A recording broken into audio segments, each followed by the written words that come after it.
बात करेंगे वीडियो के सेकंड पार्ट को। अब सेकंड पार्ट में क्या आता है बच्चों, कुछ इंपोर्टेंट एग्जांपल्स, कुछ इंपोर्टेंट क्वेश्चंस और वेरी इंपोर्टेंट कुछ पिछले सालों में आए हुए कुछ एमसीक्यूज बहुत अच्छी तरह से करना है बच्चों। कुछ कॉन्सेप्चुअल पार्ट अगर बढ़िया हो चुका होगा तो ये बहुत इजी तरह से लगने वाले हैं, और कभी कभी कुछ वहां मिसिंग होता है तो एग्जाम्पल वगैरह जब हम अच्छी तरह से कर लेते हैं तो हमारा टॉपिक स्ट्रांग हो जाता है। पक्का होगा, बिल्कुल होगा।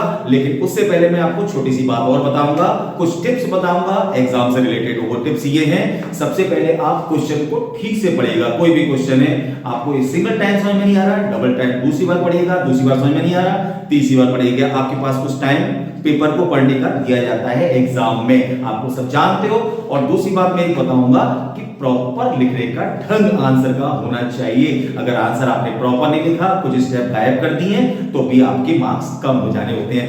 तो एक दो टिप को आपको ध्यान रखेंगे तो मार्क्स कहीं नहीं कटेंगे। और दूसरी बात एक और कि आपको ज्यादा भी नहीं लिखना, ज्यादा नहीं लिखना, आपको इतना लिखना है कि वहां जहां जरूरत हो। अब मैं आज इस वीडियो में आपको ये भी बताऊंगा कि प्रॉपर लिखने का ढंग क्या होना चाहिए। मैंने यहाँ पर दो क्वेश्चंस लिखे हैं, देखिए आप देखेंगे क्वेश्चन नंबर 1 और क्वेश्चन नंबर 2। पहले इनको सॉल्व करेंगे, इसके बाद में और बताऊंगा। चलिए पहले क्वेश्चन नंबर 1 को ले लेते हैं, क्या कह रहा है भैया। सबसे पहले देखेंगे आप कि कोई भी एक टी एक ऐसा सेट है जिसमें सब टाइप के ट्रायंगल हैं। आप पढ़ सकते हो इसे कि T with the set of all the triangles in the plane with the R. एक रिलेशन है आर जो कि T1 T2 को बिलोंग कर रहा है भैया। अब उसमें T1 कॉन्ग्रेंट T2, आप सब जानते हो what do mean by congruent triangles. दो ट्रायंगल्स जिनके की एंगल्स, दोनों की जो कॉरस्पॉन्डिंग एंगल्स होते हैं वो सारे सेम होने चाहिए। तो छोटे बड़े हो सकते हैं साइज में, लेकिन कॉन्ग्रेंट का मींस यही होता है। तो भैया show that the R is equivalence, इसमें ये बात कह रहा है कि आर को इक्विवेलेंस शो करना है। आपको क्या शो करना है भैया, रिफ्लेक्सिविटी, रिफ्लेक्स होना चाहिए, वो सिमेट्रिक होना चाहिए, वो ट्रांजिटिव होना चाहिए। चलिए सबसे पहले मैं सॉल्यूशन 1 को ले लेता हूं भैया। सॉल्यूशन 1 सबसे पहले लेंगे हम तो भैया, एक कोई ट्रायंगल दे रखा है तो सबसे पहले हम लेंगे रिफ्लेक्सिविटी को शो करेंगे। तो ये रिफ्लेक्सिविटी, एक ये नाम सही रहता है, रिफ्लेक्सिव रिलेशन लिखेंगे या रिफ्लेक्सिविटी को शो करना है, या मैंने लिख दिया रिफ्लेक्सिविटी। दूसरा करेंगे सिमेट्रिक किएगा सिमेट्रिसिटी, और तीसरा लिखेंगे ट्रांजिटिविटी।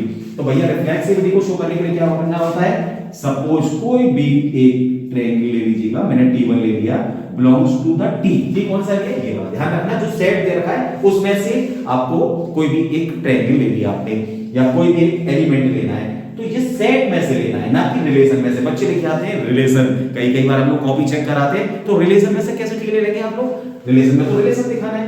देन भैया आपको ये बताओ रिफ्लेक्सिविटी का मतलब क्या होता है। रिफ्लेक्सिविटी का मतलब होता है अगर कोई भी एलिमेंट किसी सेट से लिया जाए तो उस रिलेशन में a कॉमा, जैसे a का अगर हमने एलिमेंट लिया है तो a कॉमा a उस रिलेशन में होना चाहिए। तो आप ये बताओ क्या T1 अपने आप के कॉन्ग्रेंट होगा कि नहीं होगा। T1 T2 के कॉन्ग्रेंट दे रखा है, लेकिन क्या कोई चीज मेरी हाइट क्या अपने हाइट के बराबर है कि नहीं, आपकी हाइट आपके हाइट के बराबर है कि नहीं भैया, बिल्कुल है। तो आप यहां लिखेंगे then T1 congruent to itself, अपने ही, यहां मैं दोबारा लिख देता हूं self. So T1 T1 belongs to the relation R। देखिए आप चेक करो भैया, T1 कोई रिलेशन दे रखा है, कोई भी पॉइंट दे रखा है, कोई पार्ट दे रखा है, कोई ट्रायंगल दे रखा है, उस ट्रायंगल वो सेल अपने ही ट्रायंगल अपने ही कॉन्ग्रेंट होगा कि नहीं होगा। तो ये लाइन नहीं लिखती बच्ची, ये लाइन लिखेंगे, पहले ये दिखना है, कहां दिखना है, फिर ये दिखना है, फिर T1 T1 दिखाना है कि रिलेशन में आएगा। ये बात क्लियर कर लीजिएगा। तो जब ये चीज होगी देन आप लिखेंगे कि R is reflexive, भैया ये दिखा दो R is reflexive। Bus stop, एक काम खत्म हो गया, पूरी लाइन खत्म हो गई। इसमें ना कि ज्यादा लिखना ना कम लिखना। अब दूसरी बात है सिमेट्रिसिटी, भैया सिमेट्रिसिटी आप यहां दिखा दीजिएगा, और सिमेट्रिसिटी में आ गया आपका क्या दिखाना होता है सिमेट्रिसिटी में, अगर रिलेशन में a b दे रखा है तो b a भी होना चाहिए, 1 2 है तो 2 1 भी होना चाहिए, नहीं है तो कोई बात नहीं है भैया। तो आप क्या लिखेंगे, सपोज अब यहां पर कोई दो ट्रायंगल लेने पड़ेंगे, suppose T1 T2 belongs to the क्या सेट, कौन सा सेट तो दे रखा है, दे क्या रखा है भैया, T दे रखा है। तो T1 T2 belongs to the T, ये ध्यान रखना है क्या लिखना है। तो देन इफ अगर दे रखा है बच्चों T1 congruent to T2, so T2 congruent to T1 also। भैया दोनों जब T1 congruent T2 के है तो T2 congruent T1 की तो अपनी आ भी वो भाई, इसमें क्या सोचना। सो T1 T2, देखो भैया लिखने का ढंग जरूर देख लेना, यहां गड़बड़ी हो जाती है और मार्क्स देखे गए कि कट जाते हैं। So if T1 T2 belongs to relation, so T2 T1 belongs to the relation also, so the relation R is symmetric also, so the relation R is symmetric। भैया ये बात सब क्लियर हो गई। पूरा लिखने का ढंग जरूर देख लेना, मैं 2-3 बार बता चुका हूं इसलिए, क्योंकि बेकार है मेरा समझाना। रिफ्लेक्सिविटी, सिमेट्रिसिटी और तीसरा रहेगा भैया ट्रांजिटिविटी। अब ट्रांजिटिविटी में क्या लिखेंगे, वही सब कुछ आएगा। यहां पर आपको 3 ट्रायंगल लेने हैं भैया, कौन कौन से हैं। पहली वाले में सिंगल, दूसरे वाले में डबल, और यहां लिखेंगे suppose T1 T2 T3 belongs to the T set T, so if T1 congruent to T2 and T2 congruent to T1 T3, अगर T1 T2 के कॉन्ग्रेंट है और T2 या T3 के कॉन्ग्रेंट है, तो क्या T1 T3 के कॉन्ग्रेंट होगा कि नहीं होगा, सोच के बताओ भाई आप लोग। अगर ये कॉन्ग्रेंट इसके है, ये कॉन्ग्रेंट इसके है, तो ये कॉन्ग्रेंट इसके होगा, बिल्कुल होगा। तो भैया यहां लिखेंगे so if T1 T2 belongs to the relation and T2 T3 belongs to the relation, then T1 T3 belongs to the relation also। ये सारी चीज समझ में आनी चाहिए, बिल्कुल प्रॉपर एक लाइन। तो यहां इसके जो रिमेनिंग पार्ट है वो मैं यहां लिख दे रहा हूं, then relation R is transitive, तो यहां आ जाएगा hence, अब तीनों चीज है, hence relation R is an equivalence relation। भाई प्रॉपर ढंग से आपने ये काम कर लिया और ये इस तरह का क्वेश्चन कोई आ गया तो आपको प्रॉब्लम कहीं नहीं आने वाली, पूरे मार्क्स ले लीजिएगा। लिखना क्या है, बस लिखने का प्रॉपर ढंग रखिएगा। एक क्वेश्चन और कराऊंगा, पहले यहां कोई प्रॉब्लम तो नहीं आई, होपफुली आप ये सारी चीज समझ गए होंगे। अब इसी तरह का एक क्वेश्चन मैं और करूंगा, तो चलो मैं इसको रफ कर दूं, कोई प्रॉब्लम नहीं ना। चलिए यहां मैं इसको रफ करूंगा और ये रिफ्लेक्सिविटी और सिमेट्रिसिटी और ट्रांजिटिविटी को हम लोग अभी ऐसे ही लिखा देते हैं। चलो दोबारा लिख देंगे, कोई बात नहीं, इसको हटा दो। अब हम क्वेश्चन सेकंड के सॉल्यूशन की बात करते हैं। भैया क्वेश्चन नंबर सेकंड को एक बार और पढ़ लेते हैं। Let L be the set, कोई भी लाइन है, लाइन का सेट है और लाइन इसमें डिफरेंट टाइप की दे रखी है, परपेंडिकुलर हो सकती है, कोई पैरेलल हो सकती है, कोई किस तरह से हो सकती है, बहुत सारी लाइन दे रखी है भैया एक सेट में। और दूसरा रिलेशन क्या है कि L1 L2 आपस में कोई दो लाइन ऐसी हैं जो परपेंडिकुलर है, उनका रिलेशन है, यानी उन लाइन का रिलेशन दिखाना है जो आपस में परपेंडिकुलर है। हमें दिखाना है कि ये रिलेशन इक्विवेलेंस होगा या नहीं। क्या दिखाएंगे आप, रिफ्लेक्सिविटी, सिमेट्रिसिटी, ट्रांजिटिविटी। अरे हो गया, आपकी बहुत इजी हो जाएगा। सॉल्यूशन 1 भैया आप ये बताओ, आपको सपोज पहली लाइन क्या लिखनी है, कोई भी एक लाइन लिखनी है। एक लाइन कहां से लेनी है भैया, सेट में से। सेट किसका है, एल का, तो आप लिखिएगा बिलोंग्स टू एल। यहां से आपने काम कर दिया। तो हियर भैया क्या L1 कोई भी लाइन अपने परपेंडिकुलर हो सकती है क्या? एक लाइन ये दे रखी है, क्या ये अपने परपेंडिकुलर हो सकती है? कभी नहीं होगी भैया। कैसे हो जाएगी, ये लाइन ये है, यहां ये लाइन कैसे आ सकती है अपने आप में? तो आप यूं लिखेंगे, here line L1 not be perpendicular to itself, अपने परपेंडिकुलर या नेवर लिख सकते हैं। Line L1 never be, never लिख सकते हो, never be perpendicular to itself, अपने भैया कभी भी परपेंडिकुलर नहीं होगी। सो L1 कभी भी नहीं करेगा रिलेशन को बिलोंग, कभी भी नहीं करेगा, इसमें नॉट बिलोंग्स टू लिखेंगे। L1 यानी L1 अगर हमने L से लिया है तो L1 कभी भी बिलोंग नहीं करेगा। सो relation R is not reflexive. भैया जब एक काम खत्म हो गया तो इतना तो क्लियर हो गया कि ये इक्विवेलेंस रिलेशन नहीं है, लेकिन इतने से काम नहीं चलेगा, इसमें नंबर नहीं मिलने वाले, कम नंबर रह जाएंगे। आपको सिमेट्रिसिटी और ट्रांजिटिविटी ही दिखानी है। तो चलिए अब दिखाएंगे हम सिमेट्रिसिटी। ये लाइन लेके आएंगे, थोड़ा अट्रैक्टिव लगेगा। रिफ्लेक्सिविटी, सिमेट्रिसिटी, ट्रांजिटिविटी अट्रैक्टिव लगता है थोड़ा सा। दूसरी लाइन में बताइए क्या करना चाहिए, कितने हम लोग लाइन लेंगे। अब हम लाइन लेंगे बच्चों L1 एंड L2, और ट्रांजिटिव के लिए कितने लेंगे, 3 लाइन लेंगे। तो ये हो जाएगा बिलोंग्स टू द भैया L। हमने कोई भी 2 लाइन L1 और L2 ले ली जो कि L से रिलेटेड है। फिर अब आप ये बताओ बच्चों, अगर L1 L2 के परपेंडिकुलर है, ये 2 लाइन दे रखी हैं, एक लाइन है L1 और एक लाइन है L2। भैया L1 L2 के परपेंडिकुलर है तो L2 L1 के परपेंडिकुलर होगी कि नहीं होगी, सोच के बताओ। बिल्कुल होगी भाई, इसमें क्या सोचना। तो यहां लिखेंगे, कोई लाइन यहां लिखनी पड़ेगी, यहां पर लाइन बच्चे लिखते नहीं है, मार्क्स कट जाते हैं। Here if L1 is perpendicular to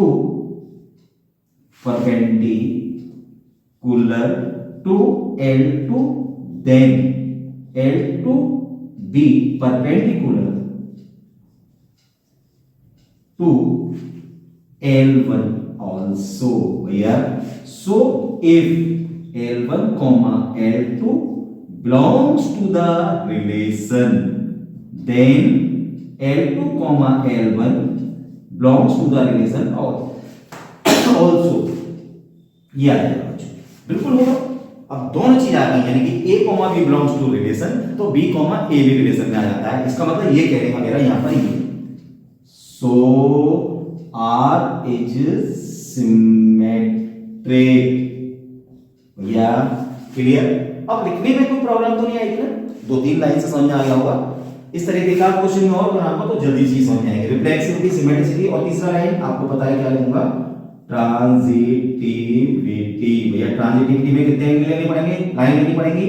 suppose आपको पता हो गया तो L1, L2 and L3 belongs to the L। अब यहां पर 3 लाइन लेनी पड़ती है ना।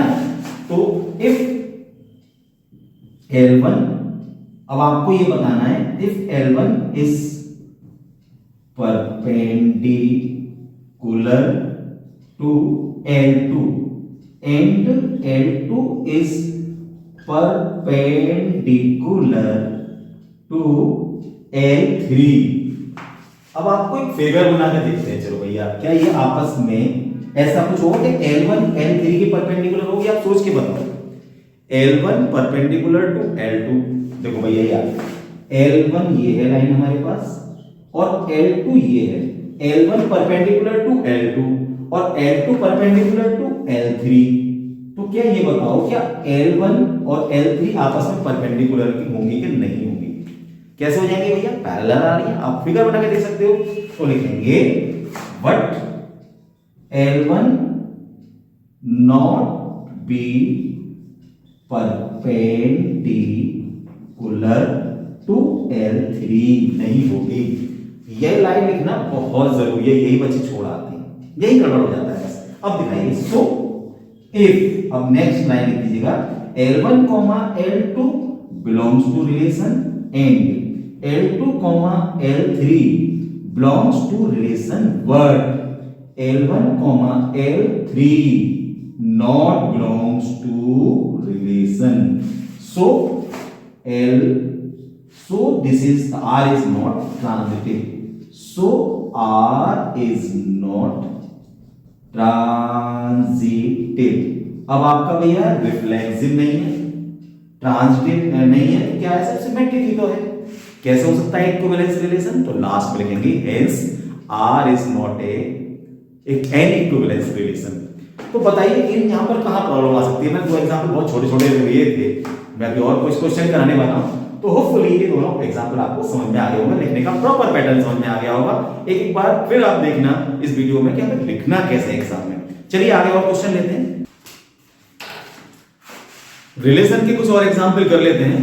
तो सबसे पहले मैंने एग्जाम्पल नंबर 3 लिया है। Check whether the relation R defined by this a, b a is less than equal to b cube, और एक चीज और a और b जो भी है वो रियल नंबर है भैया। तो ये रियल नंबर को रिप्रेजेंट कर रहा है, ये रिलेशन को रिप्रेजेंट कर रहा है। ध्यान रखिएगा दोनों ही जगह r लिखे हुए हैं। ये बताना है क्या ये रिफ्लेक्सिव है, क्या ये सिमेट्रिक है, क्या ये ट्रांजिटिव है। क्वेश्चन आते ही आपके दिमाग में एक चीज क्लिक करनी चाहिए। सबसे पहले मैं सॉल्यूशन लिखूंगा और सॉल्यूशन के बाद यहां लिखूंगा रिफ्लेक्सिविटी। भैया आपको फटाफट से ये लाइन लिखनी है, उसके बाद ये बताएंगे। छोटी सी बात आपको डिस्कस करता हूं भैया। चलिए मुझे यहां पर रिफ्लेक्सिविटी में क्या दिखाना होता है कि a कोई नंबर है जो रियल नंबर है, तो a belongs to the relation है। ये रिलेशन रिप्रेजेंट कर रहा है, ये रियल नंबर रिप्रेजेंट कर रहा है। ध्यान रखना। तो क्या ये रिलेशन में रिप्रेजेंट करेगा कि नहीं करेगा a, तो भैया आप ये कहोगे कि अगर मैं सपोज कीजिए 2 ले लेता हूं, तो 2 का क्यू ऑब्वियसली बड़ा होगा 2 से। मैं 5 ले लेता हूं तो 5 का क्यू भी 5 से ग्रेटर और ही होगा। तो अब आप ये बताएंगे दीदी तो रिफ्लेक्सिव हो गया, बच्चे यहां तक ये लिखा। लेकिन भैया कोई ऐसा नंबर जरूर होगा जो इसकी नेगेटिविटी को शो कर रहा होगा, ऐसा रियल नंबर जरूर होगा, कम से कम एक तो होगा, लेकिन ऐसे बहुत सारे होंगे। सपोज कीजिए बच्चों में इसको यहां पर ये दिखाऊंगा, आप तो कहोगे ये रिफ्लेक्सिव है, लेकिन मैं शो करूंगा कि ये रिफ्लेक्सिव नहीं है। एक मछली सारे तालाब को गंदा कर देती है। तो सपोज से स्टार्ट करेंगे क्वेश्चन भैया। सपोज कोई भी नंबर ले लिया, मैंने ले लिया 1/2 belongs to the real number, ये रियल नंबर को बिलोंग कर रहा है। देन भैया आप ये बताओ 1/2 इज दिस इज 1/2 के क्यू के इक्वल होगा, ये ग्रेटर होगा या नहीं 1/2 से 1/2 का होल क्यूब। आप ये सोच के बताओ जरा। 1/2 का होल क्यूब इज 1/8। भैया 1/2 क्या ग्रेटर होता है 1/8, ग्रेटर होता है 1/2 से या लेस होता है? तो नीचे वाले जितने नंबर बढ़ाते चले जाओगे उतना छोटा होता जा जाएगा। तो ये गलत है, इसका मतलब ये चीज गलत साबित हो गई। यानी एक मछली ने सारे तालाब को गंदा कर दिया और ये फंक्शन रिफ्लेक्सिव नहीं रहा। सो 1/2 कॉमा मैं यहाँ लिखता हूं, यहाँ जगह हमारे पास थोड़ी सी छोटी रहेगी, इसको मैं रखता हूंगा और यहाँ लिखते हैं तो so 1/2 comma 1/2 not belongs to the relation. अब कई अगर रियल नंबर और रिलेशन एक जैसे लगते हैं, लेकिन आप समझ जाओगे यहाँ रियल नंबर को रिप्रेजेंट कर रहा है, यहाँ रिलेशन को। तो 1/2 not belongs to the relation. बात खत्म हो गई। जब रिलेशन में आ ही नहीं रहा भैया तो रिफ्लेक्सिव कैसा होगा? So relation R is not reflexive. भैया ये रिफ्लेक्सिव तो नहीं है। एक बात तो हमारी प्रूफ हो जाती है। अब दूसरी बात ले लेते हैं भैया, सिमेट्रिसिटी। अब सिमेट्रिक है कि नहीं? कितने नंबर लेना पड़ेंगे? एटलीस्ट 2। रिफ्लेक्सिव में 1 नंबर रियल नंबर लेना है, रिफ्लेक्सिव के बाद सिमेट्रिक में 2 और ट्रांजिटिव में 3। तो ये ध्यान रखिएगा, मैंने कोई 2 ऐसे नंबर ले लिए जो इसको नेगेटिविटी को शो करें। चलो मैं 1,2 ले लेता हूं, ये 1,3 ले लेते हैं। सपोज तो लिखो भाई, suppose 1,3 belongs to the real number. आपको मैं ये दिखाएंगे, हमें ये शो करना है कि ये आपस में then 1 is less than equal to 3 का क्यूब। वट लिखेंगे, सॉरी वाई नहीं लिखेंगे, what 3 is not this is 1 का cube. 3 is not less than 1 का क्यूब। 1 का क्यूब छोटा होगा या बड़ा होगा? ऑब्वियसली छोटा ही होगा। और 3 बड़ा है, लेकिन यहां पर साइन जो बना रखा है वो लेस का बना रखा है। एक बार चेक करो, तो ये चीज तो है, ये चीज नहीं है। सो 1,3 belongs to the relation, but 3,1 not belongs to the relation. So R is not symmetric. ये भैया सिमेट्रिक नहीं है। यानी हमने दो चीज शो की है। एक बार लाइन ढंग से देखना, लिखने का पैटर्न भैया ये लिखने का ढंग बहुत जरूरी है। सबसे पहले क्या करना है, कौन सा एग्जांपल है, मैंने 1/2 लिया है, आप कुछ और ले सकते हो। मैंने 1,3 लिया है, आप कुछ और ले सकते हो नेगेटिविटी को शो करने के लिए। रटना नहीं है, पहली बात। तीसरा ट्रांजिटिविटी, भैया तीसरा लेते हैं, ट्रांजिटिविटी। अब ट्रांजिटिविटी में कोई 3 ऐसे नंबर लेने हैं जो उसको ट्रांजिटिव शो कर सकते हैं, नहीं कर सकते। बहुत सारे नंबर ऐसे होंगे जो इसको ट्रांजिटिविटी शो करेंगे। एटलीस्ट एक ऐसा कोई एग्जांपल दिखा दीजिएगा, अगर है तो, नहीं है तो ट्रांजिटिव है। लेकिन अगर कोई आपके दिमाग में ऐसा एग्जांपल आ जाए कि भैया ये तो ट्रांजिटिव हो ही नहीं रहा, तो आपका मतलब ये है कि एक मछली, जैसे मैंने वर्ड बोला था कि सारे तालाब को गंदा, तो यहां पर मैंने दिया सपोज वही लाइन, 3 ऐसे नंबर ले लिए, एक लिया 100, एक लिया 5 और एक लिया 2 belongs to the real number. एक 3 नंबर ऐसे ले लिए। हियर आप एक चेक करेंगे, अपना सोच समझ के इसलिए लिए हैं कि आपको ये दिख रहा होगा कि अगर 5 का क्यूब करेंगे बच्चों, तो 5 का क्यूब ग्रेटर होगा 100 से, इसलिए मैंने ये नंबर लिए। एंड 5 इज लेस देन 2 का क्यूब, 2 का क्यूब कितना होता है, 8 ग्रेटर होगा 5 से। ये 5 का क्यूब होता है 125, 125 ग्रेटर होगा 100 से। बट अब आपको ये सोचना पड़ेगा कि एग्जांपल कौन सा लिया जाए।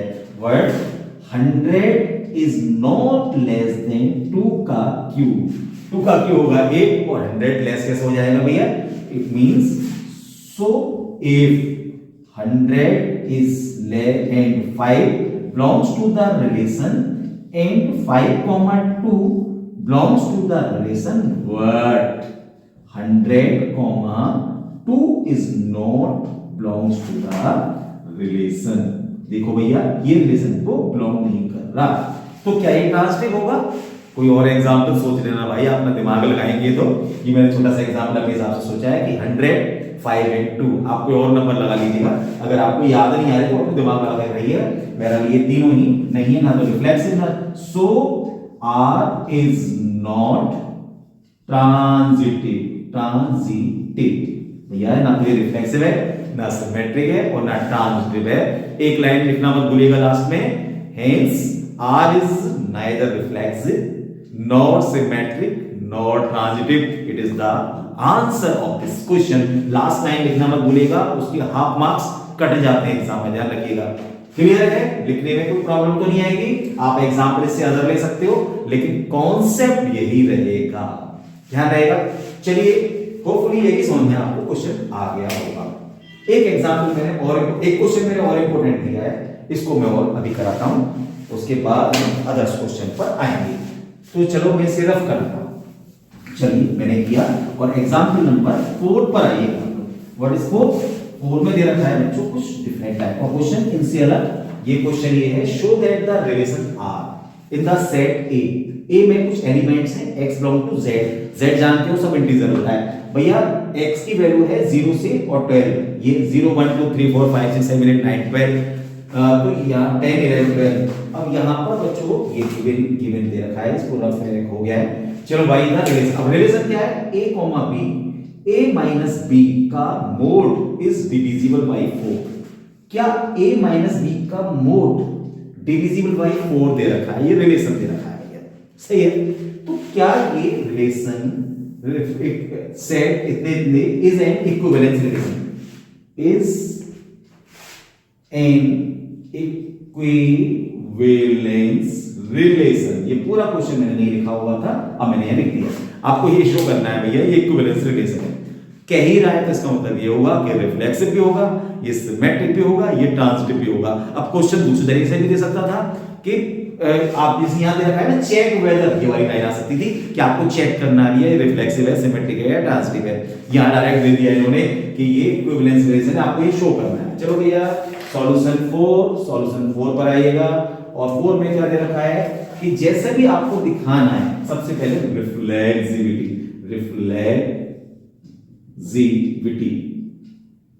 भैया रिफ्लेक्सिविटी में क्या दिखाना होता है, कोई भी एलिमेंट आप ले लीजिए। मैंने यहां पर लिया, मैं चलो इस सेट को भी अगर हटा दूं तो मैं कहें सपोज लिखेंगे a belongs to the set A. इसमें से हमने कोई भी एलिमेंट ले लिया, अब 0 भी हो सकता है, 1 भी हो सकता है, 2 भी हो सकता है, 12 तक हो सकते हैं कोई भी, क्योंकि इसमें सेट गिवन है भाई। अब इसका नाम डायरेक्ट हम लिखेंगे ए, एक एलिमेंट कुछ भी ले लिया, हमें नहीं पता। देन अब सपोज कीजिए मैंने 0 ले लिया, तो 0 ले लो या कोई भी नंबर ले लो, मैंने ए लेके चल रहा हूं, a माइनस ए मतलब 0, a माइनस ए के प्लेस पर मैंने b के प्लेस पर भी a रखा, a minus a equal to 0। समझ लेना भैया थोड़ा सा जरा, एक बार मैं दोबारा बताऊंगा इसको, हो सकता है आपको कोई कंफ्यूजन रह गया हो। रिफ्लेक्सिविटी शो करनी है, मैंने एक एलिमेंट ले लिया भैया a से, कहां से लिया है, यहां से लिया है। अब आप ये बताओ कि a में से 1 को माइनस करेंगे तो आंसर कितना आएगा, ऑब्वियसली 0 आएगा भैया, और इसका मॉडुलस करेंगे तब भी 0 आएगा। क्या ये डिविजिबल बाय 4 है कि नहीं, क्या 0 को 4 से डिवाइड कर सकते हैं कि नहीं कर सकते, क्यों नहीं कर सकते भैया, is divisible by 4, so a belongs to the relation. देखो बात समझ में आ गई, लिखने का प्रॉपर पैटर्न समझ में आ गया। यहां से कोई भी एक एलिमेंट लिया मैंने a माइनस ए का मॉडुलस भी 0 आ रहा है, जो कि डिविजिबल बाय 4 है, तो a belongs to the r, so r is a reflexive, या r इज रिफ्लेक्सिव डायरेक्ट दे दीजिए भैया। तो अब आता है रिफ्लेक्सिव, तो हमारा प्रूफ हो चुका है। अब आता है सिमेट्रिक, तो सिमेट्रिक में क्या होता है, सिमेट्रिसिटी। अब सिमेट्रिसिटी के लिए क्या दिखाना होगा हमको, कितने एलिमेंट लेंगे, सपोज करेंगे ए से 2 element, a b belongs to the capital A. यहां से हमने कोई भी 2 एलिमेंट ले लिया, जो भी हो सकते हैं वो हो सकते हैं, ठीक है। Then if a minus b, अगर a minus b is divisible by 4, then b minus a हो सकता है, इसको माइनस ले लो, देन यहां से माइनस कॉमन ले सकते हो, b माइनस a का modulus is also divisible by 4। क्या होगा, a माइनस b का मॉडुलस, सपोज कीजिए भैया हमारे पास जो भी आंसर आता है, a माइनस b का मॉडुलस पॉजिटिव आएगा, क्या 4 से डिविजिबल होगा, तो b माइनस a का जो डिविजिबल आएगा वो 4 से होगा कि नहीं होगा, सोचने वाली बात है। बिल्कुल 100% होगा बच्चों। कोई एग्जांपल भी लेके देख सकते हो कि 8 माइनस 4 कर सकते हो, इज डिविजिबल बाय 8 माइनस 4 होता है 4, और 4 माइनस 8 कितना होता है भाई मॉडुलस, वो भी 4 होगा, दोनों डिविजिबल है 4 से। ये बात तो क्लियर हो गई आपको। So if a b belongs to the relation के लिए शो कर रहा हूं, then b a also belongs to the relation, so r is symmetric। भैया ये बात क्लियर हो जानी चाहिए भाई, इसी तरीके से समझने की बहुत जरूरत है, इजीएस्ट तरीके से, कोई टिपिकल मैथ्स नहीं होनी चाहिए, बिल्कुल सादा तरीके से लिखिएगा, पूरी लाइन लिख दी। अगर इतना आप लिखे आते हो तो 100% मार्क्स लो। और एक और रह गया है हमारे पास ट्रांजिटिविटी, बस वो अपडेट कराता हूं। ट्रांजिटिविटी के लिए थोड़ी यहां जगह ले लेता हूं बच्चों, थोड़ा सा स्पेस नीचे हो जाता है। ट्रांजिटिविटी, अब ट्रांजिटिविटी में भैया कितने एलिमेंट लेने हैं उससे, ए से, ए सपोज लिखिएगा, suppose a b c belongs to the a। अब 3 एलिमेंट लिखने पड़ेंगे। अब ये समझने की चीज है प्रॉपर लिखने का। Then if a minus b is divisible by, इसको यहां कर देते हैं 4, and b minus c is divisible by 4। भैया ये भी डिविजिबल है और ये भी डिविजिबल है।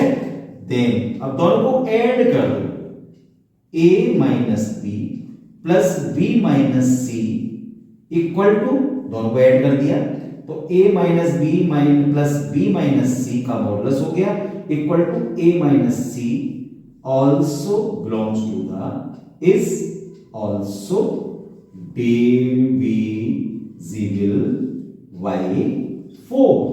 क्या होगा ऐसा, सोचो, ये भी डिविजिबल बाय 4 है, ये भी डिविजिबल बाय 4 है, तो इनका सम करेंगे, ऐड कर दिया हमने, तो हमने चेक किया कि a minus c is also divisible by 4। क्या इनका सम, दो पार्ट हमारे पास 4 से डिविजिबल है, सपोज कीजिए कोई दो नंबर है, तो क्या उनका सम उस 4 से डिविजिबल हुआ कि नहीं। एक एग्जांपल ले लेते हैं, यहां भैया 8 डिविजिबल है 4 से, एक और लीजिएगा 12 डिविजिबल है 4 से, दोनों का सम कीजिएगा 8 + 12 = 20। क्या 20 भी आपस में डिविजिबल, आल्सो डिविजिबल बाय 4 और नॉट। तो एक बार चेक करिएगा कि उनका सम भी 4 से डिविजिबल आएगा। तो भैया सो यह लिखेंगे if a, b belongs to the R and b, c belongs to the R, so a, c also belongs to the R. Then R is an A, R is also transitive. Clear? कोई line में problem? भाई देखो मैं इस तरीके से बताने की कोशिश कर रहा हूं, पूरी कोशिश ये रहेगी आपको जल्दी चीज समझ में आ जाए। फिर भी अगर नहीं आती भाई कमेंट बॉक्स में मुझे कमेंट करके बता जरूर देना कि सर मुझे ये चीज प्रॉब्लम अभी भी कर रही है। तो भाई अब लास्ट की लाइन बताओ जो हाफ मार्क्स देके जाती है, उसमें क्या लाइन लिखनी है? लास्ट में लाइन लिखनी है hence R is an equivalence relation। काम खत्म, इसको जरूर आप लिखेंगे, ठीक है? या आप लिख सकते हो so R is reflexive, symmetric, transitive, hence R is an equivalence relation। ठीक है, क्लियर है? आगे चलिए बात कर लेते हैं कुछ और इंपोर्टेंट क्वेश्चन। अभी तक हमने कुछ क्वेश्चंस दिए थे रिलेशंस के, अब रह गए हमारे पास कुछ फंक्शंस के क्वेश्चंस, इंपोर्टेंट क्वेश्चंस। तो आज मैं बात करूंगा कि 2023 में कुछ क्वेश्चंस आए थे और मैंने दोनों क्वेश्चन को दो सेट्स के लिए जो थे हमारे पास 2023 में। चलिए इंपोर्टेंट क्वेश्चंस को कर लेते हैं। इसी पैटर्न के क्वेश्चन मोस्टली आपको एग्जाम में देखने को मिल जाते हैं। तो पहला क्वेश्चन मैंने फिफ्थ वाला क्वेश्चन लिया है और इसका जो भी पैटर्न है पहले हमें पढ़कर देखना बहुत जरूरी है। क्वेश्चन है क्या करना है इस क्वेश्चन में, तो एक बार देखेंगे। सबसे पहले देखो इसमें दो चीज दे रखी है भैया, एक तो दे रखा है FR2R, दो तीन चीज देख लेना। एक फंक्शन दे रखा है 5x - 3/4, दो चीज दे रखी है। सबसे पहले FR2R, इसको समझो भैया क्या है। इसमें एक दे रखा है R दे रखा है डोमेन, और ये दे रखा है दूसरा वाला, ये दे रखा है कोडोमेन। हो सकता है यहाँ कभी-कभी नेचुरल नंबर दे रखे हो आपस में, कभी इंटीजर दे रखे हो, कभी कुछ और सेट दे रखा हो, लेकिन इसको पढ़ना बहुत जरूरी है। इससे डिफरेंट हो जाता है क्वेश्चन का आंसर, तो सॉल्यूशन इसी पर डिपेंड करेगा। दूसरी बात, फंक्शन क्या दे रखा है भैया, अब इसको दिखाना है 1 भी है और 1 भी है, रिप्रेजेंट कीजिए। दो चीज दिखानी है। 1 में क्या था, मैं याद दिला दे रहा हूं बहुत जल्दी। 1 में डोमेन था और कोडोमेन था। ये इसको फिगर को दोबारा बनाने से थोड़ा सा जल्दी समझ जाओगे। तो भैया डोमेन और कोडोमेन में अगर x और y और z तीन एलिमेंट यहां दे रखे हैं, 1 2 3 या तीन एलिमेंट यहां दे रखे हैं भैया, तो ये हमारे पास 1x से एक से एक सिंगल अटैच होने चाहिए डोमेन और कोडोमेन में आपस में। और भैया ऑन टू क्या होता है, ऑन टू का मींस होता है ये जितने भी एलिमेंट्स हैं कोडोमेन में उनकी प्री इमेज, ये प्री इमेज कहलाती है, ये वाली इसकी ये इमेज, इसकी ये प्री इमेज। मैं आपसे पूछूं x की इमेज क्या है, हम ऑलरेडी सीख चुके हैं इस चीज को, 1, y की इमेज क्या है 2, z की इमेज क्या है 3, 1 की प्री इमेज क्या है x, 2 की प्री इमेज y एंड 3 की प्री इमेज z। ऑलरेडी हम सीख चुके हैं इस वीडियो में। तो चलो बच्चों यहां पर कोई भी एलिमेंट ऐसा नहीं होना चाहिए जिसकी की प्री इमेज नहीं दे रखी हो। सबसे पहले हम एक क्वेश्चन को अब हम सॉल्यूशन को कर लेते हैं। चलो इसे मैं हटाता हूं, इसको मैंने समझाने के लिए लिखा था कि क्या करना है, क्या समझना है, कैसे क्वेश्चन को पढ़ना है। सबसे पहले ऑलरेडी बता चुका हूं कि क्वेश्चन को पढ़ने का ढंग सबसे पहले होना चाहिए, कहीं कोई मिसिंग तो नहीं हो रहा। कभी कभी हम क्वेश्चन नहीं पढ़ते, छोड़ देते हैं। यहां पर हमने पढ़ लिया है क्वेश्चन और ये सॉल्यूशन लिखेंगे भैया 5 का। 5 सॉल्यूशन के लिए सबसे पहले मैं लूंगा दो पार्ट में, एक तरफ 1 को रिप्रेजेंट करेंगे, एक तरफ 1 को। आपको क्वेश्चन कॉपी में 1 के बाद 1 को रिप्रेजेंट करना है, लेकिन हमारे पास बोर्ड ऐसा है कि यहां मैं अलग अलग सेपरेटली करूंगा। सबसे पहले 1 या 4 लिख सकते हैं, 4 पहली बार 1 के लिए हमें रिप्रेजेंट करना पड़ता है एक लाइन हर क्वेश्चन में, जो मैं लिखने जा रहा हूं ध्यान रखना। Let x1 x2 belongs to the भैया डोमेन, डोमेन और डोमेन हमारे पास है क्या भैया, पहला वाला, ये पहला वाला r दे रखा है तो मैंने r लिख दिया। तो सबसे पहले एक कोई भी दो एलिमेंट आप डोमेन से उठा लीजिए भैया। हमने x1 x2 ले लिया और आपको भी x1 x2 ले लेते हैं। और दूसरी लाइन लिखनी है सच दैट, इस लाइन को याद रखना, let such that fx1 equal to fx2। इतना काम आप बड़े आराम से कर लोगे, लेकिन फंक्शन में अगर यहाँ पर fx है तो 5x माइनस 3/4 है। अगर x1 कर दिया जाए तो इसकी वैल्यू आ जाती है 5x1 माइनस 3/4 और इसकी वैल्यू आ जाएगी 5x2 माइनस 3/4। यहाँ तक कोई किसी की प्रॉब्लम नहीं आनी चाहिए। इसको सॉल्व कर लीजिए, 4 से 4 कैंसिल हो जाएगा, 5x1 minus 3 equal to 5x2 minus 3 बचेगा, माइनस 3 से माइनस 3 कैंसिल हो जाएगा भैया, तो 5x1 इक्वल टू 5x2 आ जाता है। 5 से 5 कैंसिल कर दीजिएगा, x1 इक्वल टू x2 आ जाता है। fx1 अगर fx2 के इक्वल है और x1 x2 के इक्वल भी आ रहा है तो ये देन फंक्शन इज 1 1। क्या इतना काम आपको बात समझ में आ गई क्या? प्रॉपर इजीएस्ट तरीके से समझ में आ जानी चाहिए भैया। ज्यादा मैं डीपली नहीं जाऊंगा, हमें क्वेश्चन समझ में आना चाहिए, क्वेश्चन का लिखने का पैटर्न समझ में आना चाहिए। क्या ये बात क्लियर हुई कि 1 1 हमें कैसे दिखाना है? मोस्टली क्वेश्चन में यही दिखाना है। अगर ये fx1 fx2 के इक्वल है और x1 भी x2 के इक्वल आ रहा है तो 1 1 होगा। अदरवाइज अगर fx1 fx2 के इक्वल है और x1 x2 के इक्वल नहीं आ रहा तो आप लिखेंगे द फंक्शन इज नॉट 1 1। तो क्या होगा? मैनी 1। भैया बहुत सारी चीजों के आंसर जब हमारे पास सेम ही आ रहे हैं तो बहुत सारे एलिमेंट के हो गए, वो एक से ज्यादा के एलिमेंट हो गए तो मैनी 1 हो गए। तो इसीलिए बेटा ध्यान रखना fx1 इक्वल टू fx2 तो x1 भी x2 के इक्वल होना चाहिए। क्लियर हुआ? अब दूसरी बात आते हैं फॉर ऑन टू। उसी के नीचे लिखना है, मैं यहां पर लिख दे रहा हूं फॉर ऑन टू। भैया ऑन टू के लिए सबसे पहले जो आपने यहां पर जो एलिमेंट लिए हैं x1 x2 वो रियल नंबर यानी कि हमने लिए डोमेन से, अब कोडोमेन से लेंगे, उल्टा यहां से लेंगे, उसको दिखाएंगे कि प्री बेस हमारे सभी जितने भी एलिमेंट हमारे पास कोडोमेन में दे रखे हैं उनकी हर किसी की प्री बेस दे रखी है। तो कैसे करेंगे भैया? यहां पर लेंगे हम suppose y belongs to the real number और ये मैं कोडोमेन में लिख दे रहा हूं। रियल नंबर तो दोनों ही है, कोडोमेन। अब ये मैंने रियल नंबर से नहीं है लेकिन कोडोमेन इससे लिए। पहले हमने x1 x2 इससे लिए थे, अब हमने ये से लिया। ये बात क्लियर हुई भैया?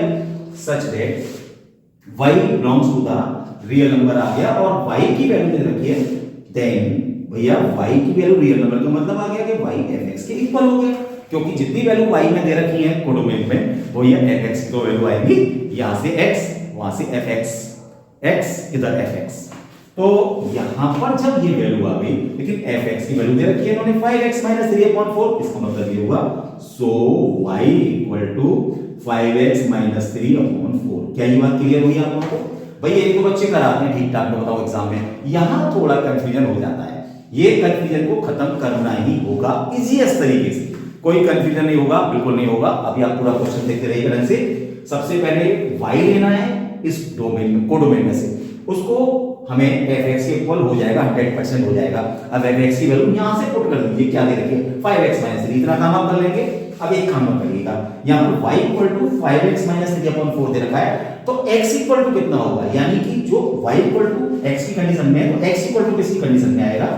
तीसरा। तो ये 4y इक्वल टू 5x 3। देखो चेक करो, 4 को ऊपर ले गया तो 5x इक्वल टू हो गया 4y + 3।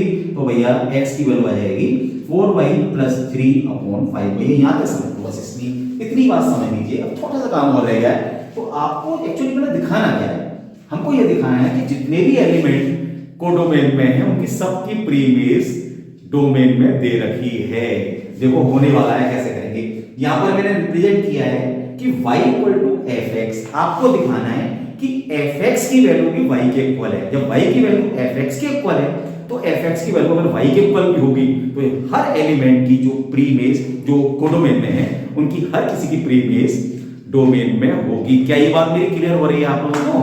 तो सबसे पहले लिखने का एक एक लाइन को आपको समझना होगा भाई, इसलिए मैं बहुत स्लो बता रहा हूं जिससे कि और क्वेश्चन में भी सब यही करना है तो कोई प्रॉब्लम क्या है? चलिए ये बात आ गई। अब बच्चों जितने भी हमारे पास यहां पर जितने भी प्रॉब्लम्स दे रखी हैं उसके लिए हम करेंगे कि लेट y, यहां पर लिख दे रहा हूं let y belongs to the r, जो कोडोमेन दे रखा है जहां पर देयर एग्जिस्ट देयर, जितने भी हमारे पास यहां पर y belongs to the r दे रखे हैं बच्चों, तो यहां पर दे रखा है कि 10 देन, यहां पर एक काम कर सकते हैं, चलो शॉर्ट में बता देता हूं, इतना दिमाग नहीं लगा रही। हम करेंगे देन यहां डायरेक्ट लिखता हूं fx इक्वल टू आ जाएगा, हम fx की वैल्यू y के इक्वल दिखानी है।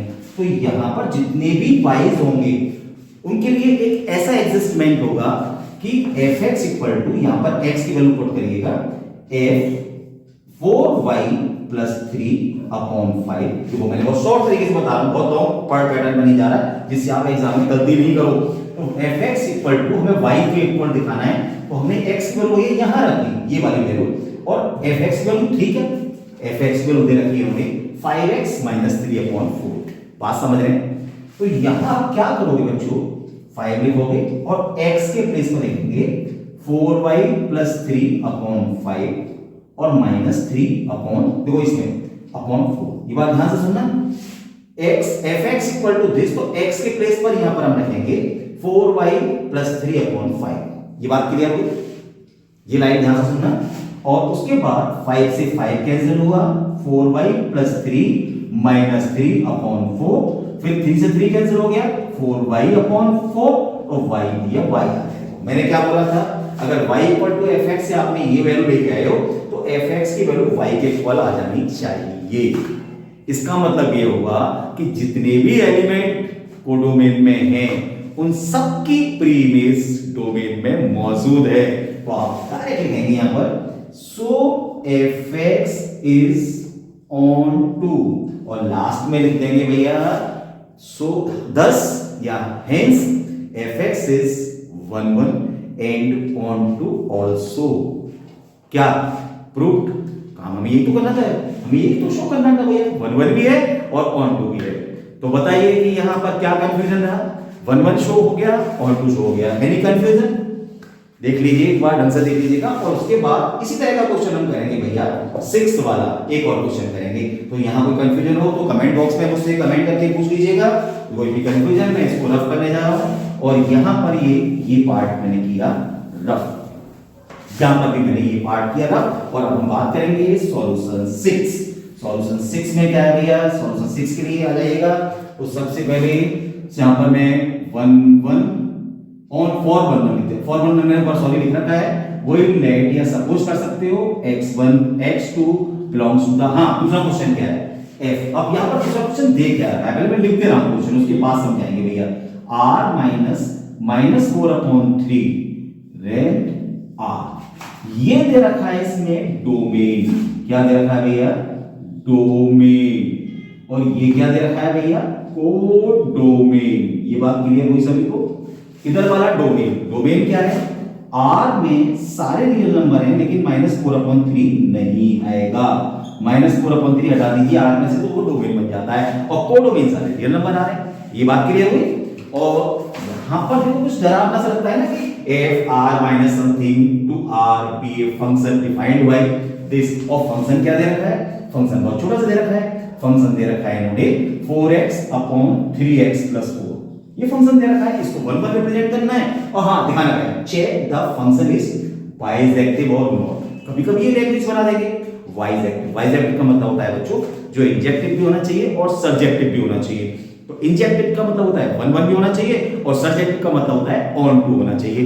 बस इतना सा काम करना है। ऊपर वाला क्वेश्चन और नीचे वाले क्वेश्चन में बहुत ज्यादा डिफरेंस नहीं है। ऊपर उन्होंने डायरेक्ट ये दे रखा है कि 1 और 2 है, उसको चेक आपको शो करना है, इसमें चेक करना है। चलो चेक करते हैं भैया। सबसे पहले हम 1 को चेक करते हैं। तो लैंग्वेज चेंज हो गई, बाकी और सॉल्यूशन टाइप का पैटर्न वही है। तो ये x1 और x2 आपने लिए किससे भैया? कोडोमेन से। कोडोमेन क्या है यहां पर?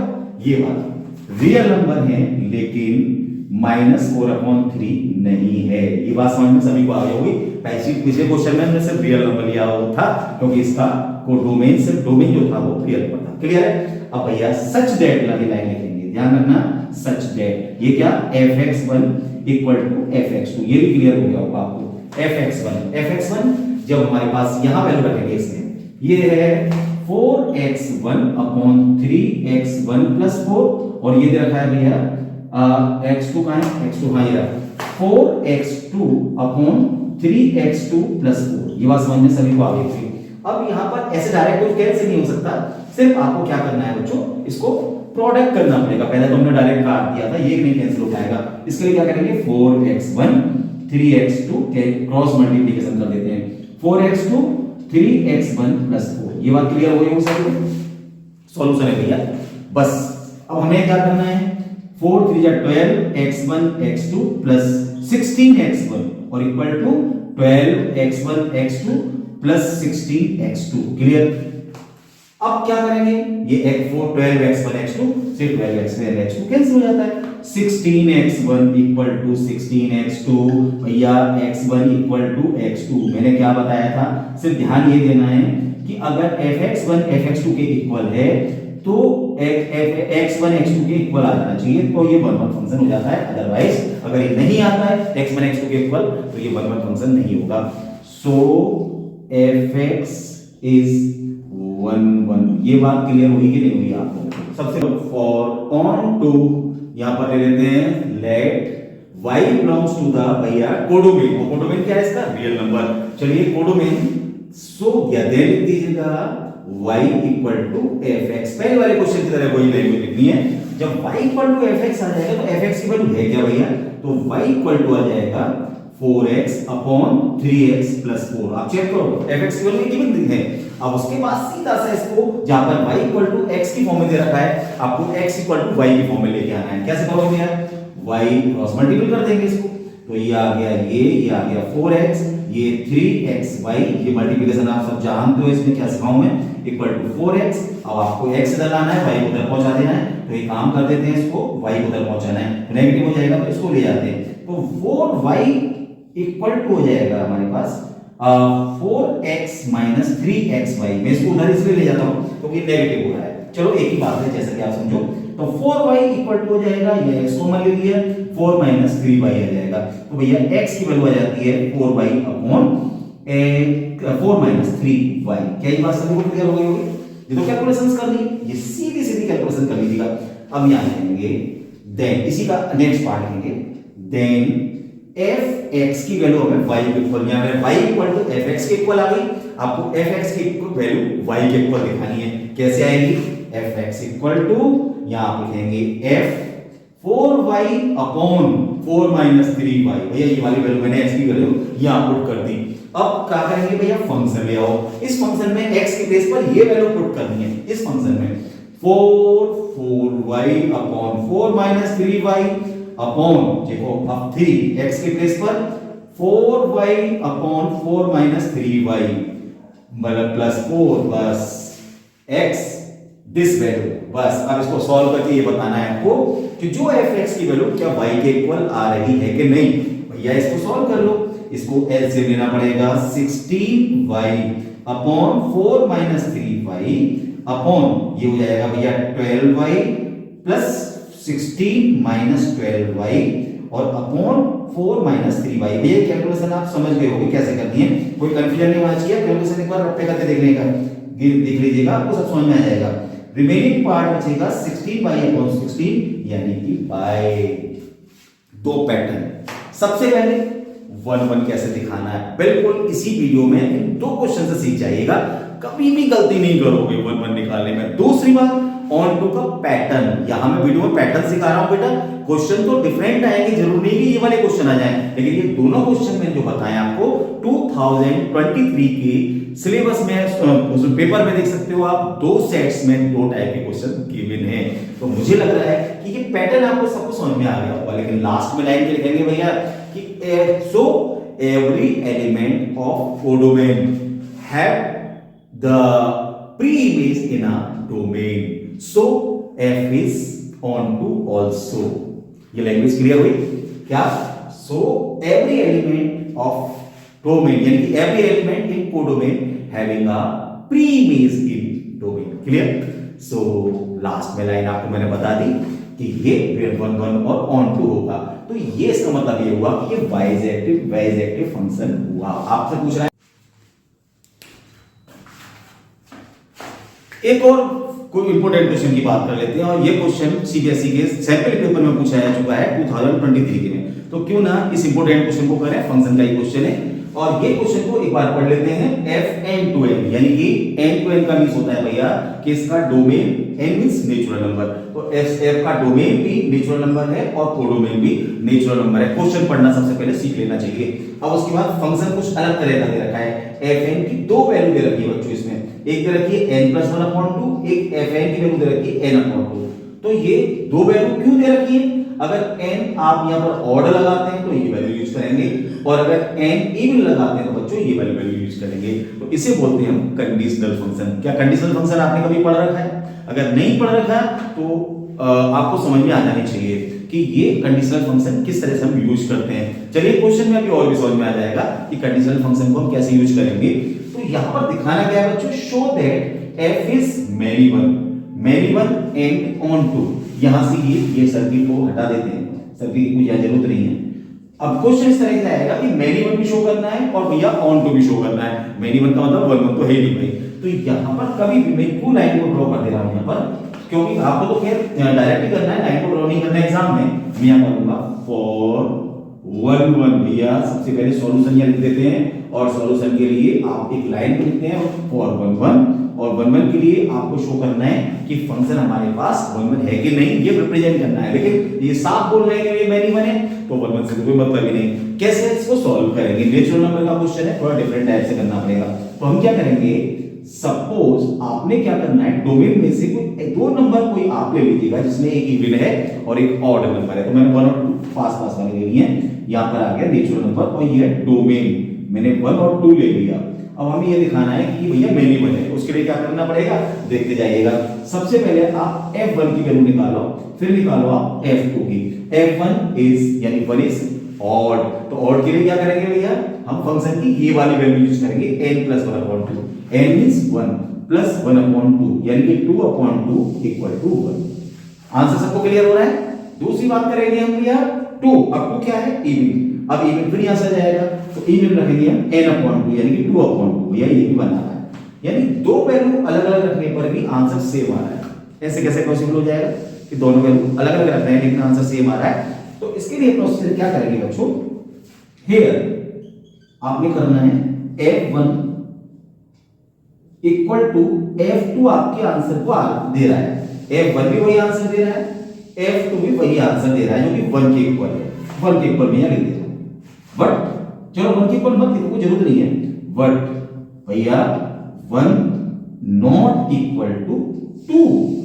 भैया अभी आपको एक चीज आपने इससे पहले क्वेश्चंस में सीखी थी, अगर fx1 fx2 के इक्वल है तो x1 भी x2 के इक्वल होना चाहिए और तभी ये 1 कहलाता है। यहां पर तो उल्टा ही हो रहा है भैया, f1 f2 के इक्वल आ रहा है लेकिन fx1 fx2 के इक्वल आ रहा है लेकिन x1 x2 के इक्वल नहीं है। कैसा हो गया? क्या ये 1 कहलाएगा? सोच के बताओ, नहीं कहलाएगा। सो fx इज नॉट 1 या मैनी वन लिख दो, इन्होंने तो मैनी वन पूछा है तो मैनी वन लिख देते हैं। मैनी वन फंक्शन, एक बात आपने प्रूफ कर दी भैया, हटा दो इसको यहां से, इसको कर देते हैं रफ, ये वाला पार्ट। अब छोटा सा क्वेश्चन मैंने बताया था, मैं शॉर्ट में बता दिया, तो ज्यादा दिमाग वाली जरूरत नहीं है, बस इतनी लाइन लिख आएंगे आप तो आपका एक काम खत्म हो गया, ये मैनी वन वाला।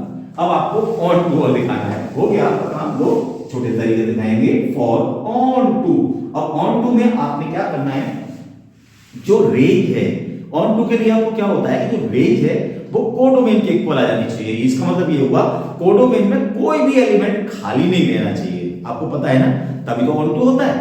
उसमें कोई भी पार्ट ऐसा ना रहे, कोई ऐसा एलिमेंट ना रह जाए। आपने दो सर्किल ऑलरेडी सीखे थे, तो यहां पर एक भी एलिमेंट खाली नहीं रहना चाहिए कोडोमेन में, सारे की प्री इमेज होनी चाहिए।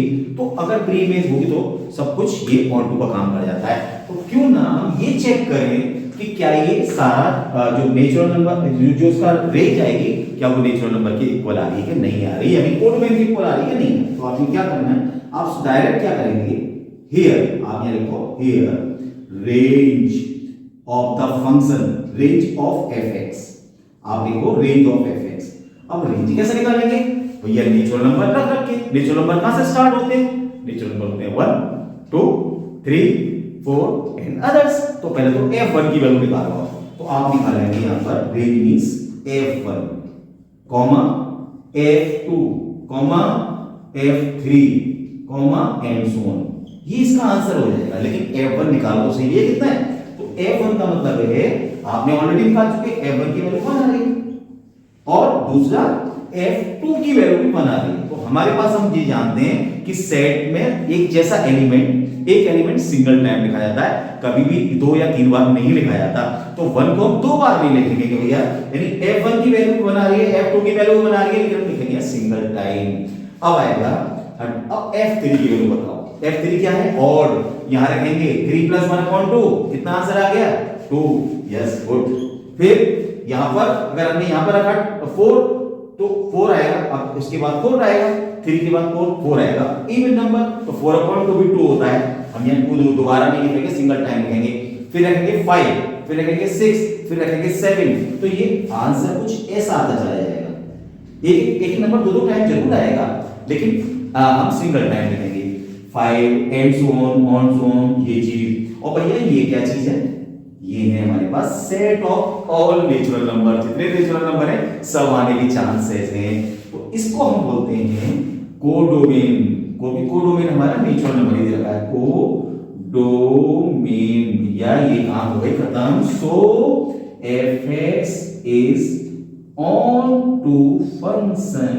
भैया ये तो पूछ रहा था, हेंस प्रूव्ड। चाहो तो एक लाइन पढ़ा सकते हो, आप दोबारा लिख सकते हो ये नीचे, hence f is minimum and on to। और चाहिए नहीं, लिखना ही चाहिए हमें, जो इसकी डिमांड कर रहा है उसका आंसर दे दो भैया, ये हमने प्रूफ कर दिया, और लास्ट में लिख दीजिएगा hence proof. CBSE board exam में कुछ पूछ रहे, कुछ एमसीक्यूज मैंने यहाँ पर लिखे हैं, उन्हें ध्यान से देखना पड़ेगा। लेकिन हालांकि एमसीक्यूज बहुत ज्यादा तो नहीं आते, कभी कभी आ जाते हैं इस टॉपिक से, लेकिन कभी कभी भी अगर आ जाता है तो हमारे पास रेडी होना चाहिए। लेकिन एक बात ध्यान रखना पड़ेगा, 4 ऑप्शंस में से उससे पहले हमें क्वेश्चन ठीक से पढ़ना बहुत जरूरी है। क्वेश्चन अगर समझ में आ गया तो उस ऑप्शन को सिलेक्ट करने में कितनी इजीएस्ट रहते हैं, आइए इनसे देखते हैं। सबसे पहले मैंने जो एग्जाम सिलेक्ट किया है क्वेश्चन, वो किया है सीबीएसई 2023 के एक ही सेट में आया हुआ है। सभी सेट में नहीं आता भैया, कई सारे सेट बनते हैं, तो उसमें किसी एक सेट में ये वाला क्वेश्चन पूछा गया है। तो क्या क्वेश्चन है, हमें कोई भी एक ऐसा ऑप्शन सिलेक्ट करना है जो कि एक रिलेशन को रिप्रेजेंट करता है, a, b। यहां पर a = b - 2, यानी कि रिलेशन दे रखा है a = b - 2, लेकिन ध्यान रखना पड़ेगा b is greater than 6, यानी b की वैल्यू greater than 6 होनी चाहिए भैया। अब 6 होनी चाहिए, इसका मतलब ये हुआ कि यहां पर 4 ऑप्शन दे रखे हैं, 8,7, 6,8, 3,8 और 2,4। अब यहां पर जो 6 से ग्रेटर आंसर है वो कौन कौन से हैं? या तो 7 है, b की वैल्यू, ये a की वैल्यू दे रखी है, ये b की वैल्यू, a की वैल्यू, b की वैल्यू, a की वैल्यू, b की वैल्यू, सेकंड वाली b की वैल्यू। तो b की वैल्यू 6 से ज्यादा दे रखी है, या तो 8 दे रखी है या 7 दे रखी है, ये 4 आंसर नहीं हो सकता, इसको हटा दीजिएगा, ये तो आ ही नहीं सकता। तो इन तीनों में से आंसर हुआ। अब कौन सा आंसर सही है तो चेक करना पड़ेगा। सबसे पहले हम रखेंगे 7 रख के चेक करते हैं। तो यहां पर हमने a की वैल्यू लाई 7 - 2, भैया 5 आ गया, यानी हमारे पास आया ऑप्शन एक तो 5,7। अब 5,7 इसका आंसर सही है, लेकिन यहां पर 5,7 तीनों में से कोई नहीं है, इसमें ऑप्शन नहीं है। अब रखे देखेंगे हम लोग अगेन यहां पर रखिएगा, अब रखिएगा b की वैल्यू 8, तो ये आ गया a = 8 - 2, यानी कितना आ गया, a = आ गया 6, यानी कि आंसर आया 6,8। क्या 6,8 कोई आंसर है? तो ये वाला ऑप्शन हमारा सही होगा। कैसा रहा? इजी है, बहुत बढ़िया तरीके से आप कर सकते हो। तो थोड़ा सा ये कैलकुलेशंस आप रफ पे करके जरूर देख लीजिएगा, जिससे कि और ज्यादा टाइम भी नहीं लगाना एमसीक्यूज में, बहुत टाइम हमें नहीं लगाना, बस थोड़ा सा दिमाग लगाएंगे तो आपका आंसर बहुत जल्दी से आ जाने वाला है, कुछ ट्रिक्स होती हैं। अब आएंगे हम नेक्स्ट सीबीएसई के 2023 किसी दूसरे सेट में पूछा गया ये क्वेश्चन। तो ये क्वेश्चन क्या है भाई, एक ए सेट दे रखा है, देखो यहाँ एक पे लिख देते हैं हम लोग 3,5, ये सेट दे रखा है और पूछा गया है कितने नंबर ऑफ रिफ्लेक्सिव रिलेशन इस ए में बन जाएंगे। ए में अब इसमें एक छोटा सा फॉर्मूला होता है जो हमें याद करना है भैया। तो यहां मैं लिख दे रहा हूं, आप अपने नोट्स में लिख सकते हो, नंबर ऑफ रिफ्लेक्सिव रिलेशन। अब ये इसका एक फॉर्मूला है 2 की पावर n का स्क्वायर माइनस n। ये वाला फॉर्मूला आप अपने नोट्स में जरूर लिख लीजिएगा, तो ये ध्यान रहेगा और इसको एक ब्लॉक में डाल के रखिएगा, जिससे कि एग्जाम टाइम आप पढ़ के जाइएगा। तो अब इसमें n कितना है, इसमें n कितना है, n है हमारे पास 2 एलिमेंट्स 1 और 2। यहां रखिएगा 2 की पावर 2 का स्क्वायर माइनस 2, ध्यान रखिएगा n स्क्वायर, 2 का square n square minus n, कितना हो गया 2 की पावर 2 2 जब 4 माइनस 2, 4 माइनस 2 कितना होता है भैया 2 की पावर 2, 2 की पावर 2 का मतलब कितना हुआ 4, तो ये 4 आंसर आ गया, इजी हो गया। तो ये थोड़ी छोटी ट्रिक्स को हमें ध्यान रखना है, इस फॉर्मूले को जरूर लिख लीजिएगा भैया अपने नोट्स में, मैं सिर्फ कर रहा हूं। और अब आएंगे हम थर्ड वाले एचक्यू पर, ये भी 22 में पूछा गया है सीबीएसई में ये क्वेश्चन क्या है, एक रिफ्लेक्सिव रिलेशन, एक रिलेशन दे रखा है R 1, 1, 1, 2, 2, 2 और 3, 3, जबकि किस सेट से लिया गया है, 1, 2, 3 सेट से। एक सेट में 1, 2, 3 एलिमेंट्स हैं और उसके रिलेशन में कुछ एलिमेंट इन्होंने रिप्रेजेंट कर रखे हैं। पूछना ये क्या है कि हम ऐसी कौन सी टर्म, इसमें से कौन सा ऑर्डर्ड पेयर यहां से गायब कर दें, रिमूव कर दें, जिससे ये हमारे पास इक्विवेलेंस रिलेशन बन जाए। बहुत अच्छा क्वेश्चन है, बहुत छोटा सा क्वेश्चन है, लेकिन दिमाग लगाइएगा कि हमारे पास ऐसा क्या करना चाहिए जिससे ये इक्विवेलेंस रिलेशन बन जाए। इक्विवेलेंस क्या क्या होता है, रिफ्लेक्सिव होना चाहिए, सिमेट्रिक होना चाहिए, ट्रांजिटिव होना चाहिए। जब यहां पर 1, 2, 3 है, इसका मतलब ये हुआ कि 1, 1 भी होना चाहिए, है भैया, 2 है, 2, 2 होना चाहिए, है, 3 है तो 3, 3 होना चाहिए। रिफ्लेक्सिव तो है, समझ आ गया। सिमेट्रिक क्या होता है कि अगर यहां पर हमारे पास 1, 2 दे रखा है तो 2, 3, 2, 1 भी होना चाहिए, है ही नहीं, तो इसकी वजह से ये सिमेट्रिक तो बन ही नहीं रहा। तो सिमेट्रिक नहीं बन रहा, इसका मतलब ये होगा एक ऐसा ये बात हुई जिसको कि हमें हटाना होगा, और ये अगर ये हट गया तो पूरा फंक्शन, जो पूरा रिलेशन दे रखा है, वो हमारे पास हो जाएगा इक्विवेलेंस रिलेशन।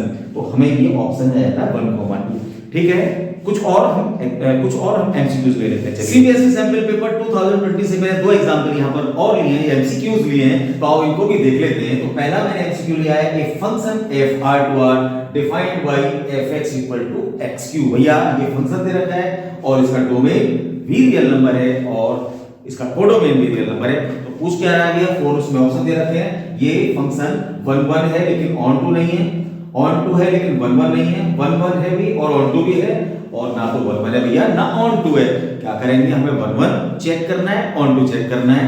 वही पहले की तरह सॉल्यूशन लिखेंगे यहाँ पर, आप रख के करेंगे इस काम को। तो सबसे पहले आप लिखेंगे फॉर 1, 1 हम जो लिखेंगे, चलो इसको लिखने की जरूरत नहीं है यहाँ पर एमसीक्यूज में, वहां लिखे कोई शो नहीं करना, आप डायरेक्ट करने बैठेंगे। एंड 1, 1 के लिए क्या करेंगे, आपने क्या करेंगे, x1 और x2 आपने कोडोमेन से ले लेंगे, डोमेन से ले लेंगे real number, such that fx1 equal to भैया fx2। आप ये लेके चलते थे, fx1 इक्वल टू fx2, लेकिन क्या x1 भी x2 के इक्वल है? हमने यहाँ पर लिया है fx1 इक्वल टू fx2, क्या x1 भी x2 के इक्वल आएगा? आइए देख लेते हैं फटाफट से। तो इसके लिए फंक्शन पर रखेंगे x1 का whole cube my equal to x2 का होल क्यूब। भैया यहाँ पर से दोबारा गड़बड़ हो रहा है, यहाँ आएगा x1 का whole cube equal to x2 का होल क्यूब। यहाँ एक काम कर लेते हैं सॉल्व करने के लिए, x3 माइनस x1 का क्यूब x2 का क्यूब और ये हो जाएगा 0। भैया a cube minus b cube की आइडेंटिटी आनी चाहिए, अगर नहीं आती तो एक बार सीख लेना। तो x1 माइनस x2 यानी ये होता है a minus b, a square plus b square plus ab, ये हमें आनी चाहिए। ऑलरेडी बहुत पहले की क्लासेस में सीख चुके हैं। तो x1 का square plus x1y1 x1 x2 और प्लस x2 का स्क्वायर, ये हमारे पास हो जाती है कंडीशन। यहां पर लिख लेते हैं इस चीज को। अब यहां पर क्या होगा, हियर x1 का square plus x1 x2 plus x2 का स्क्वायर नहीं होगा 0, तो क्या 0 होगा, then x1 equal to x1 minus x2 equal to 0, x1 minus x2 equal to 0, so x1 equal to x2। भैया जब हमारे पास fx1 इक्वल टू fx2 है और x1 इक्वल टू x2 है, तो आप ऑलरेडी इससे क्वेश्चन कर चुके हैं। भैया ये 1, 1 फंक्शन तो होगा।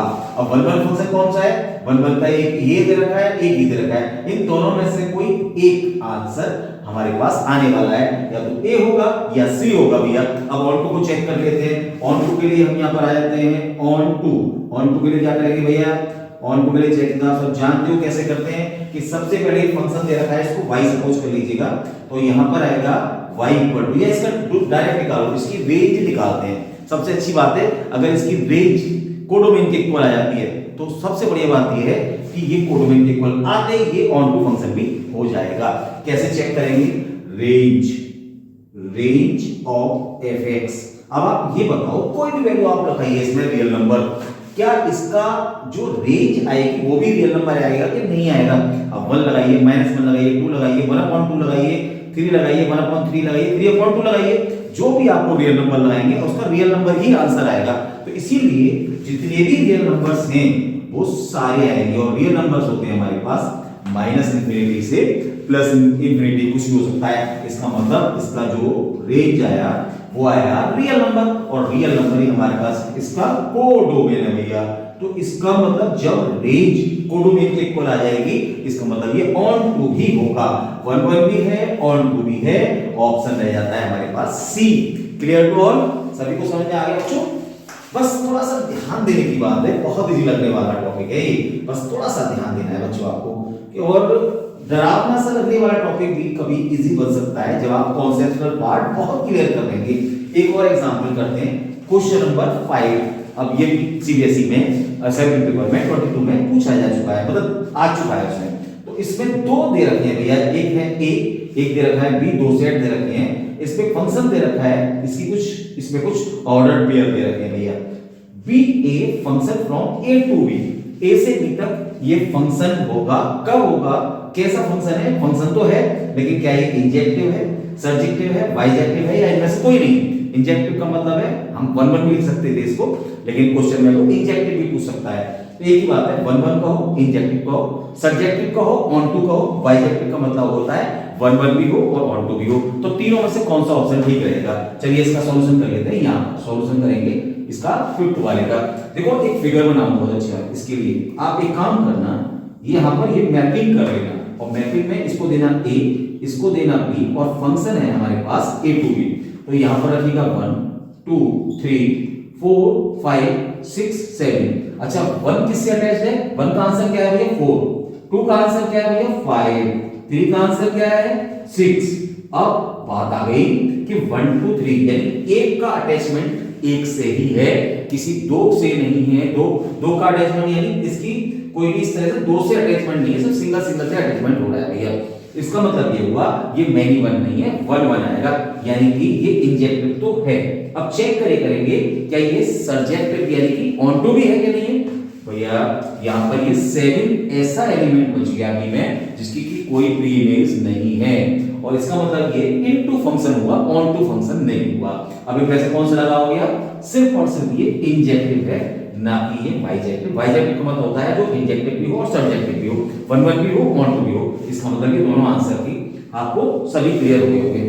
क्वेश्चंस तो बहुत सारे क्वेश्चंस हैं, लेकिन एक वीडियो में हम क्वेश्चन बहुत सारे नहीं बता पाएंगे क्योंकि वीडियो ऑलरेडी बहुत लंबा हो चुका है। लेकिन अगर हमारा कॉन्सेप्चुअल पार्ट बहुत स्ट्रांग है और हमारे पास एग्जाम्पल करने का भी तरीका बहुत अच्छी तरह अगर आ गया है अब तक, तो 100% एग्जाम में इस तरह का कोई भी क्वेश्चन आएगा तो आप बिल्कुल करके आएंगे, पूरी तरीके से करके आएंगे, कॉन्फिडेंस के साथ करके आएंगे।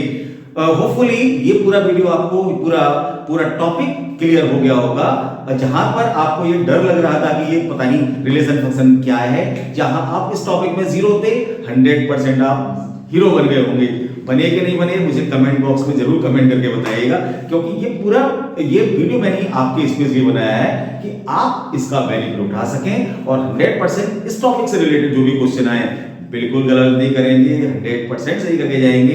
तो भैया ऐसे में और सारे वीडियो इस तरह के बनाऊंगा, सारे टॉपिक के वीडियो बनाऊंगा। अभी स्टार्ट है आपके लिए स्पेशल बनाने जा रहा हूं, तो क्यों ना अगर आपने इस चैनल को सब्सक्राइब नहीं किया है तो बच्चों सब्सक्राइब जरूर करिएगा, लाइक कीजिएगा, कमेंट कीजिएगा, अपने फ्रेंड सर्किल में इसे अधिक से अधिक शेयर कीजिएगा जिससे वो भी इसका बेनिफिट उठा सके।